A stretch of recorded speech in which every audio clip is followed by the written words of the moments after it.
예, 안녕하세요. 저는 휴넷의 영업 조직을 맡고 있는 휴넷 엔터프라이즈 사업부 대표 김용기라고 합니다. 오늘은 엔데믹 시대의 세일즈라는 제목으로 제가 약 30분 정도 총체적으로 달라진 세일즈에 대해서 우리가 이 상황을 어떻게 이해하고 어떻게 대응해야 되는가에 대해서 말씀을 드려보려고 합니다. 근데 이건 뭐 제 개인의 경험 자격보다는 제가 휴넷의 엔터프라이즈 사업부를 맡고 있기도 하지만 쉬플리라는 회사의 한국 지사장입니다.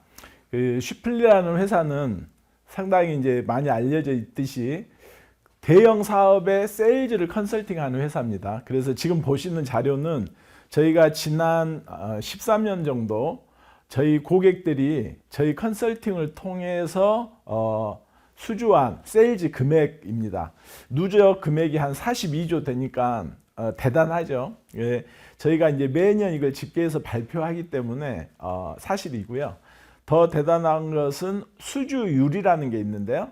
저희가 말하자면 100번 기회에 도전을 하면 한 87번 정도는 성공한다는 거니까 이것도 또한 대단합니다. 그래서 어떻게 이렇게 세일즈에 성공할 수 있는지 이 데이터에 기반해서 안내를 좀 드리려고 합니다.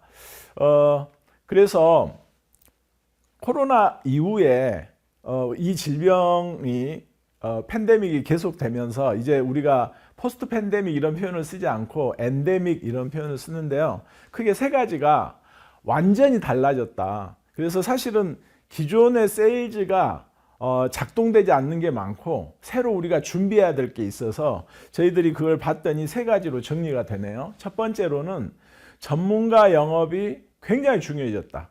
두 번째로는 전문가 영업의 정수는 고객에게 통찰력을 주는 건데 이 통찰력을 어떻게 주는가.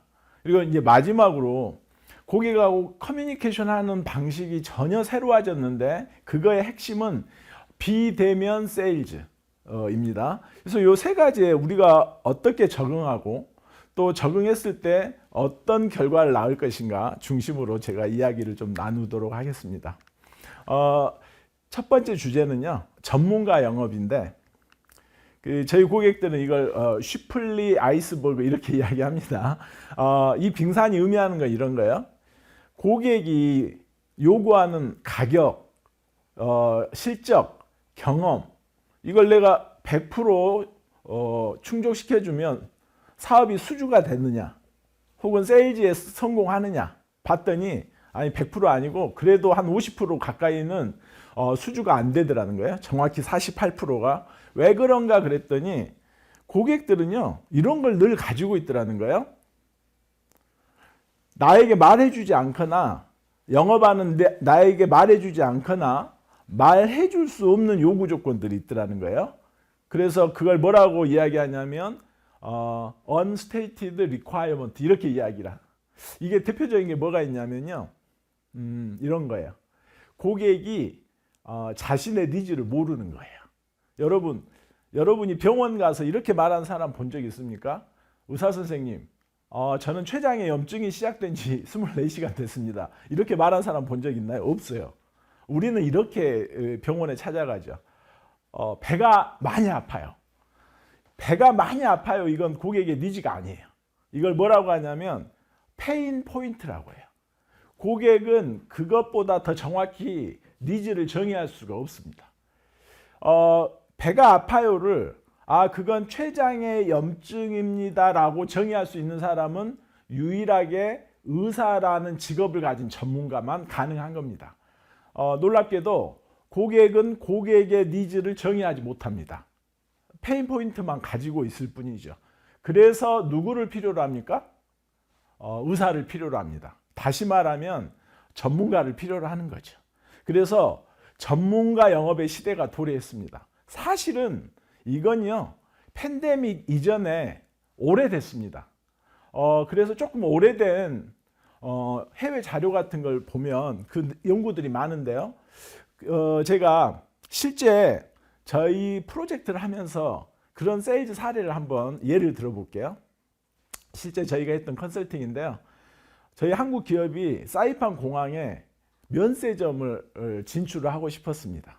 근데 면세점은 고객들이 이런 걸 중요하게 생각해요. 고급 브랜드가 들어오는 거 중요합니다. 그 다음에 여러분 공항에 면세점 가면 블링블링 해야 되잖아요. 인테리어 중요해요. 또 IT 인프라가 백업이 잘 돼야 되죠. 그래서 이런 것들이 중요한데 이건 고객의 요구사항에 있지만 경쟁자도 저희들만큼 혹은 저희들보다 더 잘할 것 같은 거예요. 그래서 제가 이 당시에요 굉장히 바쁜 우리 컨설턴트들을 그 사이판까지 출장을 보냈거든요. 근데 놀랍게도 요 빙산 밑에는 굉장히 중요한 이슈가 있어요. 그게 뭐냐? 사이판은 부속섬이 2개가 있고요. 본섬이 하나 있는데 이 프로젝트는 평가위원이 각 섬에서 2명씩 나와요. 근데 이 평가위원들은 정치인입니다. 이 정치인의 속성은요. 민원을 해결하면 그게 표가 연결이 됩니다. 그래서 이 부속섬에 있는 각 2명의 정치인은요. 저 빙산 위에 저런 게 관심이 없어요. 뭐 브랜드가 뭐가 들어오고 관심 없고 민원, 그 섬의 수건 사업이 관심사입니다. 그래서 부속섬 A에는 뭐가 수건 사업이냐 그랬더니 학교가 없는 거죠. 또 하나 부속섬은 병원이 없는 겁니다. 그래가지고요. 저희가 어떻게 전략을 세웠냐면 학교나 병원을 지어주기에는 돈이 뭐 턱없잖아요. 대신에 그 부속섬에 와이파이를 전체를 깔아주고요. 와이파이가 어디서나 섬이 크지가 않기 때문에 와이파이가 어디서나 작동이 되도록 해서요. 부속섬 A에는 학교 대신에 온라인 교육 시스템을 구축해주는 전략. 부속섬 B에는 병원을 지어주는 대신에 온라인 진단 체계를 구축해주는 전략을 제한 전략으로 세웠습니다. 이건 고객의 요구 어디에도 명시적으로 없는 요구죠. 그러나 이 제안은 저 빙산 위에만 대응하는 제안을 이길 가능성이 많죠. 이해가 되십니까? 고객은 여기서 중요한 점이 뭐냐면 저 빙산 밑단의 이슈를 누구한테 이야기를 해주냐면 내가 신뢰하는 파트너에게 이야기해 주고요. 어떤 신뢰냐면 능력에 대한 신뢰입니다. 다시 말하면 전문가죠. 우리는 우리의 병명과 우리의 병의 상태와 심각성을 의사한테 자세히 이야기하고 싶잖아요. 그래서 이걸 연구한 건 오래됐습니다. 말씀드렸듯이 전문가 영업은 이미 미국이나 유럽에서는 3, 40년의 역사를 가지고 있습니다. 이 논문도요. 여러분이 보고 계신 이 논문도 굉장히 유명한 논문인데 2006년에 나온 논문입니다. 왜 유명하냐면 연구 대상이 리서치 데이터가 6,000명입니다. 굉장히 대단히 연구였고요. 영업을 잘하는 사람들을 조사를 했더니 과반수 이상이 전문가 영업을 하더라는 거예요. 그래서 저희가 그걸 SBS, Solution Based Selling 이렇게 이야기합니다. 54%는 이미 전문가 영업을 하고 있더라는 거예요. 그리고 이렇게 5개로 그룹핑이 지어지는데 가장 영업을 잘하는 사람 중에 소수는 뭐냐면 ABS. ABS는요, 저희가 이름 붙인 건데 알코올 베이스드 셀링 뭐 이런 겁니다. 이게 이제 뭐냐면 관계를 형성하는 걸 영업의 본질로 이해를 하고 있는 거예요. 이제 우리가 굳이 말하면 이제 한국에서는 접대 영업, 형님 영업 뭐 이런 거죠. 그래서 관계를 형성을 잘하면 세일즈가 일어나더라 이렇게 이해를 하고 있는 거죠. 이게 한편 일리가 있죠. 근데 사실은 이 관계 영업이나 이것들에서 우리가 오해하면 안 될 것은 고객과의 관계가 안 중요하다 이 말이 아니에요. 접대를 통해서 관계를 통해서 형성하는 관계는 관계 형성을 통해서 수주하는 영업은 관계를 오래가게 못하게 하더라는 거예요. 실제 저희가 영업 현장에 있어 보면 내가 고객에게 가치를 제대로 줌으로써 형성된 관계가 가장 건강하고 가장 오래 가더라는 거예요. 그래서 그건 뭐냐? 전문가가 돼서 고객의 병을 해결해 주는 영업을 말하는 거죠. 여기서 이제 조금 보셨으면 하는 건 영어 표현인데요. 솔루션 베이스드 셀링입니다. 이게 굉장히 중요한데 여기서 솔루션이 뭐냐 이거 예를 좀 들어볼게요. 제가 우리나라 1등 전선회사에 갔더니 이 전선회사에서는 전선은 굉장히 저관여 상품이라고 합니다. 다시 말하면 가격 결정력이 큽니다. 그래서 가격이 싸면 팔리고 비싸면 안 팔리고 이런 거죠. 근데 무슨 전문가 영업이냐 이런 인식이 많았어요.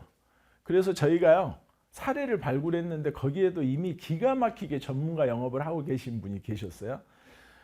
이분의 고객은 현대 로템이라는 회사인데 그 당시에 KTX 산천이라는 고속 전철을 만들고 있었습니다. 근데 이제 이야기를 들어보면 그 전철 한 칸에는 전선이 150가지에서 200가지 정도가 들어가는데 이걸 현대 로템이라는 고객은 개별 납품을 받아가지고요. 그걸 설치하는데 일주일의 시간을 쓰고 있다는 거예요. 근데 이분이 이 이슈를 가지고 우리 전선회사의 연구소장님이나 공장장님이나 같이 연구를 해보니까 그렇게 안 해도 돼. 우리는요, 요걸 패키지를 하는데 반나절이면 패키지를 할 수가 있고요. 요 패키지 된 걸 가지고 딱 장착만 하면 돼. 다시 말하면 공정의 일주일 정도를 줄일 수가 있어요. 그래서 이분이 가서 고객에게 제안을 합니다. 저희가 그거 패키징해서 갖다 드릴 테니까 장착만 하세요. 일주일의 시간이 줄 겁니다. 대신에 3일분의 인건비는 저희를 주십시오. 이렇게 제안을 했습니다. 여러분, 이 제안을 받아들일까요? 안 받아들일까요? 당연히 받아들입니다. 고객은 새로운 가치가 창출되면 그 가치를 공유하게 되어 있습니다. 내가 이뻐서가 아니에요.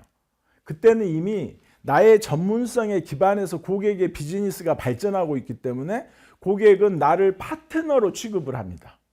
파트너는 이익을 공유해야 도망가지 않습니다. 여러분이 이런 가치를 제공하는 영업을 못하고 가격으로만 수주를 하면 고객은 여러분을 벤더라고 불러요. 그래서 언제든지 여러분보다 가격이 싼 솔루션이 나오면 벤더는 바꿔주는 거죠. 여러분에게 묻고 싶습니다. 여러분은 고객에게 벤더입니까? 파트너입니까? 이게 제가 여러분에게 하고 싶은 첫 번째 질문이죠. 그래서 솔루션이라는 말을 이해하는 게 전문가 영업의 핵심입니다. 솔루션은 무엇입니까? 솔루션은 잘 들어보십시오. 고객의 가치 관점에서 우리의 상품이나 서비스를 분해하거나 결합하거나 재구성하는 걸 우리는 솔루션 이렇게 이야기를 합니다. 솔루션이란 고객의 가치 관점에서 상품이나 서비스를 결합, 분해, 재구성하는 것. 이게 솔루션입니다. 전문가 영업의 출발은 솔루션을 이해하는 것이고요. 어느 산업이나 어느 분야나 우리는 고객에게 차별화된 솔루션을 제공할 수가 있습니다. 만약에 내가 고객에게 차별화된 솔루션을 제공하면 그걸 제3자는 뭐라고 부르냐면 블루오션이라고 부릅니다.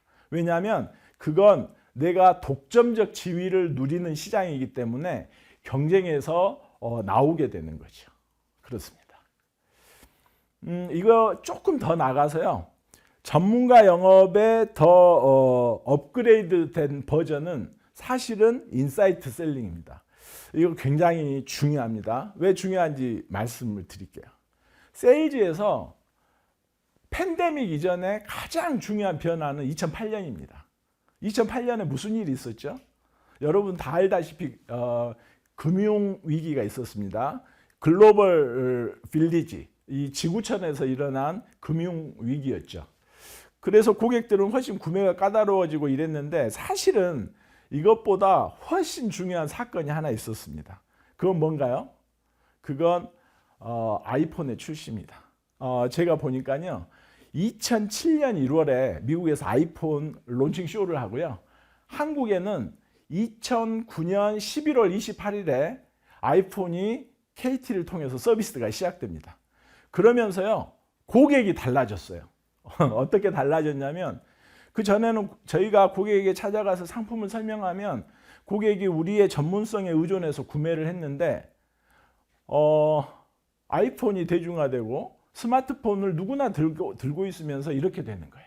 고객들은 우리를 만나기 전에 우리 회사 사이트에 들어가서 우리의 솔루션이나 상품을 이미 다 학습을 하는 거예요. 그래서 2009년 이후에 리서치를 해보니까 고객의 65%는 우리를 만날 때 이미 잠재적 구매 결정을 하고 만나더라는 거예요. 그래서 우리가 회사 사이트에 있는 이야기 정도 지식을 전달하면 고객은요, 구매 결정을 바꾸지 않더라는 거예요. 자기가 원래 잠재적으로 가지고 있던 의사 결정을 확인하는 과정만 거치더라는 거예요. 그러면 고객은 어떻게 해서 의사 결정을 바꾸더냐? 써있지 않는 이야기, 전문가가 아니고는 할 수 없는 이야기, 이걸 우리가 뭐라고 이야기하냐면 인사이트 이렇게 이야기하고, 혹은 세일즈 통찰력 이렇게 이야기를 합니다. 제가 앞에서 예를 들었던 것도 일종의 사실은 지식이라기보다는 인사이트잖아요. 그래서 이걸 우리가 인사이트라고 하는데 상호작용 인사이트입니다. 고객하고 나와 대화를 통해서 새로운 인사이트를 발견했잖아요. 저도 세일즈를 하면서 그런 경험이 있습니다. 제가 이제 30년 동안 다양한 세일즈를 했지만 그중에 기업의 교육을 세일즈 하던 시절이 있었는데요. 저희 고객의 페인 포인트가 뭐냐면 HRD 부서 팀장님이셨어요. 선진 공법을 건설회사에서 배워야 되는데 해외에서 배워온다는 거예요. 근데 일주일 세미나를 보내면 비행기 싹, 호텔비, 세미나 비용 합치면 인당 한 1,000만 원씩 쓰더라는 거죠. 그래서 그 이야기를 듣다가 우리가 몇 가지 확인하고 나니까 제가 이런 제안을 하게 됐어요. 그 1,000만 원 주시면요, 제가 한국에서 20명 한 클래스를 운영을 해드릴게요. 비용은 순식간에 20분의 1로 줄고요. 영어로 교육받는 것보다는 한국어로 교육받는 게 훨씬 효과가 좋지 않겠습니까? 이렇게 제안을 했어요. 실제로 제가 한 일주일 정도 시간을 쓰고요. 도로 공법, 고층 건물 공법, 터널 공법, 뭐 몇 개 분야의 공법을 모듈로 해서 프로그램을 만들었고요. 정말 해외보다 더 좋은 한국의 유학파 대학 교수님들이 얼마나 많으셔요. 충분히 그 지식들을 교수님들이 강의를 했고요. 그 당시 교육 비용의 2배 이상을 받았던 기억이 납니다. 이게 뭐예요? 상호작용 인사이트입니다. 저하고 고객이 따로 있었으면 절대 발견할 수 없는 통찰력이 고객과 영업을 하는 전문가가 만났을 때 발생하는 거죠. 그걸 무슨 인사이트? 상호작용 인사이트 혹은 인터액션 인사이트 이렇게 부릅니다. 근데 더 중요한 건 세일즈에서요, 여러분이 한번 이렇게 발견한 인사이트는 다른 건설 회사를 찾아가면 이게 유용할까요? 무용할까요? 똑같이 필요합니다. 특히 이 건설 회사의 경쟁사는 굉장히 필요로 합니다. 그래서 제가요, 요 모델을 만들어서 온갖 건설 회사의 세일즈를 다 하고 다녔죠. 이걸 뭐라고 하냐면 기회 인사이트입니다. 여러분이 가지는 인사이트는 여러분에게 새로운 기회들을 창출하게 하는 효과가 있는 거죠. 그래서 2008년 이후에는 지식에 기반한 전문가 영업으로 충분하지 않고 지식을 넘어서서 고객이 가지고 있지 않는, 고객과 같이 고민하고 파트너십을 형성했을 때만 만들 수 있는 상호작용 인사이트와 또 이걸 유사 업종, 유사한 기업의 기회 인사이트로 활용될 때 폭발적인 세일즈 기회를 창출할 수 있다는 거죠. 이해가 되시죠? 마지막으로는 이제 우리에게 최근에 가장 큰 도전은 고객을 만날 수가 없다는 거죠. 이걸 어떻게 우리가 해석을 해야 될 거냐, 굉장히 중요합니다. 이걸 뭐라고 하냐면 온라인상에서 세일즈를 한다고 해서 버추얼 셀링 이렇게 이야기를 하는데, 버추얼 셀링이 얼마나 중요하냐면 이런 질문을 했습니다. 코로나 이전에, 참고로 이거 미국 자료입니다. 미국이라는 나라의 특성은 어떻죠? 굉장히 광대한 지역이잖아요. 그래서 여기는 사실은 이 버추얼 셀링이 상당히 일반화돼 있었는데, 그럼에도 불구하고 미국에 물어봤을 때 코로나 이전에는 나는 미팅의 반 이상을 버추얼로 한다 이렇게 말한 사람은 27% 정도 됐습니다. 제가 질문할게요. 코로나 이후에는 몇 프로나 될까요? 이거 제가 5초 드릴 거고요. 가장 근접한 숫자를 채팅창에 써놓으신 분은 제가 커피 쿠폰을 쏘도록 하겠습니다. 5, 4, 3, 2, 1, 땡! 여기까지. 정답은 71%입니다. 그러니까 이제 10건 중에 7건은 세일즈가 온라인상에서 실시간 우리가 이걸 뭐 라이브 커뮤니케이션 뭐 이렇게도 이야기하고 라이브로 진행이 되더라는 거죠. 그러니까 이제 이 환경에 적응하지 못하면 굉장히 세일즈가 일어나지 않더라는 겁니다. 그래서 저희가 질문을 했습니다. 참 그 미국 자료니까 좀 말씀드리면 저희 그 지사에서 이 자료가 언제 왔냐면 2020년 6월에 왔거든요. 코로나가 1월에 터졌잖아요. 6개월 만에 이미 버추얼 셀링에 대한 리서치를 해서 이런 자료를 보내주셨더라고요. 제일 어려운 게 첫 번째가 여러분 누구나 느끼시겠지만 그 온라인상에서 커뮤니케이션을 하면 같이 참여하는 거 일단 그 다음에 이 집중력을 유지하는 거. 여러분 성인이 이 성인의 뇌가요. 다른 생각을 안 하고 하나의 생각을 얼마 정도 할 수 있다고 생각하십니까? 이게 놀라운 게 2012년 연구에는요. 성인은 한 생각을 지속적으로 할 수 있는 시간이 12초 정도로 나와요. 근데 2020년이 되니까 똑같은 연구를 했는데요. 그 시간이 8초로 줄었어요. 이거 굉장히 중요한 이야기입니다. 불과 스마트폰을 10년 정도 사용하고 나니까 인간의 뇌는 집중할 수 있는 시간이 3분의 1 정도가 더 준 거예요. 그래서 12초에서 8초라고 합니다. 그러면 인간이 어떤 커뮤니케이션을 할 때 다른 사람 이야기를 내가 노력을 해서 집중해서 들을 수 있는 시간, 이건 뇌가 집중하는 거하고 조금 다르죠. 뭐 다른 생각 잠깐 하지만 그래도 내가 이야기를 들을 수 있는 시간이니까 이게 얼마 정도 될까 질문을 해봤더니 이 시간은요. 아이폰 다시 말하면 스마트폰 이전에는요 45분 정도. 그래서 우리 성인 교육이 수업이 45분, 50분으로 설계되어 있잖아요. 그게 다 근거나 이론을 가지고 설계한 거거든요. 근데 2020년 자료는요, 이게 15분이에요. 동의하시죠? 지금 우리 온라인에서 50분 강의를 들으시면 어때요? 중간에 살짝 자다가 깰걸요? 저는 그렇습니다. 여러분은 안 그렇겠지만. 그래서 전혀 달라진 환경이라는 거죠. 그래서 옛날엔 45분 동안 집중해서 내가 이야기를 할 수 있었지만 지금은 15분이 넘어가면 어렵더라는 거예요. 제가 아까 잠깐 퀴즈 괜히 냈겠어요? 안 들을 때가 됐거든요. 이런 참여 유도나 집중력 유지하는 기법이나 훈련이 중요한 역량이 되더라는 거예요. 두 번째는 고객의 관점을 바꿔주는 것. 이게 세일즈의 본질이거든요. 그래서 이게 너무 중요하기 때문에 영어권에서는 이걸 아예 POV 이렇게 부릅니다. 포인트 오브 뷰. 고객의 관점을 바꿔주는 게 세일즈인데 이게 온라인상에서 굉장히 어렵더라는 거예요. 이게 세일즈의 본질임에도 불구하고요. 그리고 이제 마지막으로 고객과의 관계 형성. 제가 이야기 잠깐 드렸지만 고객과의 관계 형성은 너무 중요한데 어디에 기반해야 되냐면 가치에 기반해야 됩니다. 제가 오늘 이 약속 바로 전에 대기업의 CEO 그룹을 만나고 왔거든요. 굉장히 융숭한 접대를 저한테 해주세요.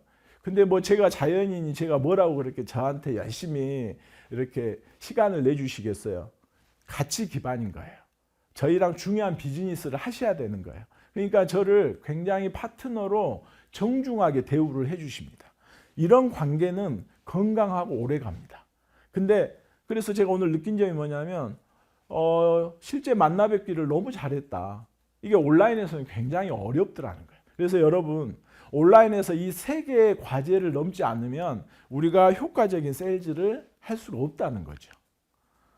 또 이제 중요한 것은 비대면 미팅에서 고객들의 요구가 있어요. 고객들이 의사결정을 할 때 굉장히 중요한 게 요 네 가지입니다. 첫 번째로는 고객의 니즈를 파악을 하는 걸 지원한다는 거예요. 이거 아까 그 사례예요. 배가 아파요 이랬을 때 그건 췌장의 염증이 시작된 지 2개월 정도 됐을 때 나타나는 증상입니다. 이걸 뭐라고 하냐면 needs 정의라고 합니다. needs define. 이게 전문가 영업의 정수입니다. 전문가가 아니고는 고객의 니즈 파악을 지원할 수 없는 거죠. 이게 제일 중요해요.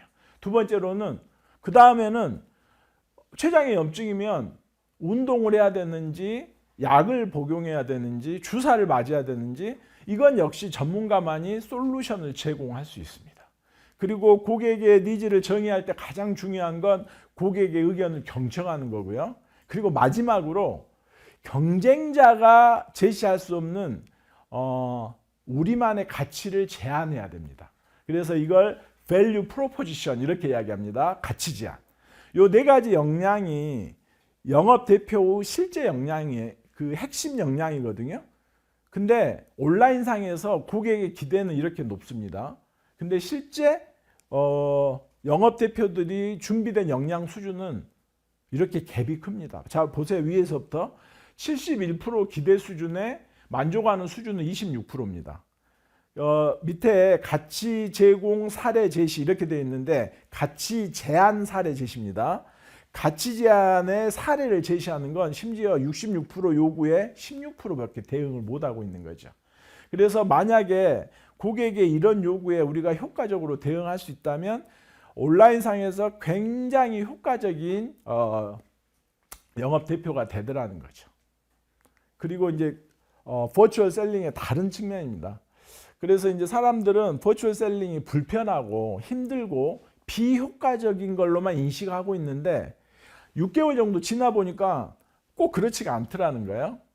첫 번째로 이제 제일 웃긴 건 아니 우리가 찾아가서 미팅을 하면 실무자만 나오더니 온라인상으로 하니까 의사결정자들이 더 참여하더라는 거예요. 왜냐하면 할 일이 없거든. 그래서 의사결정자들에 대한 접근성이 더 높아지더라는 거예요. 너무 재밌는 현상이죠. 두 번째로는 사실은 커뮤니케이션의 에라가 좋아지면서 협력 수준이 높아지더라는 거예요. 왜냐하면 줌으로 미팅을 하니까 레코딩이 되고요. 또 미팅하면서 자료들을 남기게 되고요. 그래서 이 리튼 커뮤니케이션과 버벌 커뮤니케이션이 전부 자료로 남기 때문에 나중에 에러가 적어지더라는 거죠. 또 하나는 생산성이에요. 우리가요. 기업을 대상으로 영업을 해보면 하루에 고객 3명 만나기가 쉽지가 않습니다. 저희 영업하는 직원들 하루에 3명 만나는 사람 많지 않습니다. 그런데 우리가 줌을 잘 이용하면 이론적으로는요. 하루에 8개까지 미팅이 가능합니다. 생산성 측면에서 보면 250% 정도 고객하고의 접점을 높일 수 있다는 거죠. 그래서 이 이야기를 왜 하냐면 어차피 우리는 엔데믹 시대를 앞으로 살아가야 되는데 이걸 위협이나 어려움으로만 해석할 일이 아니더라는 거예요. 어차피 이 상황은 계속될 거고 이것이 엄청난 기회일 수 있다는 점을 자각할 필요가 있다 이야기를 하고 싶은 겁니다. 그래서 실제로 보니까 이게 좋은 건지 나쁜 건지 모르겠지만 2020년 3월 이전에는요. 영업사원들의 60에서 70%가 시장에서 그냥 성과를 내는 영업 대표로서 활동을 했더라는 거예요. 근데 이 중에 상당수가 탈락이 되더라는 거예요. 그러니까 어떻게 되냐면 양극화가 진행이 되더라는 거예요. 그러니까 이 온라인 시장 환경에 버추얼 시장 환경에 적응한 영업 대표들은 성과가 더 좋아지고 상당수 그전에 미들 클래스를 이루었던 영업 대표들은 성과가 아주 낮아지고 왜냐하면 비대면 환경에서 영업을 어떻게 해야 될지 잘 모르겠어서 그래서 두 가지죠. 이제 성과를 기준으로 보면 영업 대표들이 양극화되더라. 그리고 비대면 영업 역량을 습득하는 게 굉장히 중요해지더라. 이런 메시지를 우리가 공유할 수 있겠습니다. 제가 여기까지 이제 말씀을 드렸습니다. 저는 30년 넘게 세일즈 현장에서 있었는데요. 이렇게 큰 본질적인 변화는 처음인 것 같습니다. 그래서 아마 이 변화에 우리가 능동적이고 적극적이고 그 다음에 성장 마인드를 가지고 임한다면 우리에게 엄청난 기회가 열릴 거고요. 이 상황을 위협으로 불편으로 이해하면 우리는 양극화의 반대쪽에 있을 겁니다. 어디를 선택하시겠습니까? 여러분의 결정에 달려 있습니다. 우리 세일즈의 미래는 시장에 달려 있는 게 아니라 우리의 결정에 달려 있다는 점을 말씀드리고 싶습니다. 예, 경청해 주셔서 감사합니다.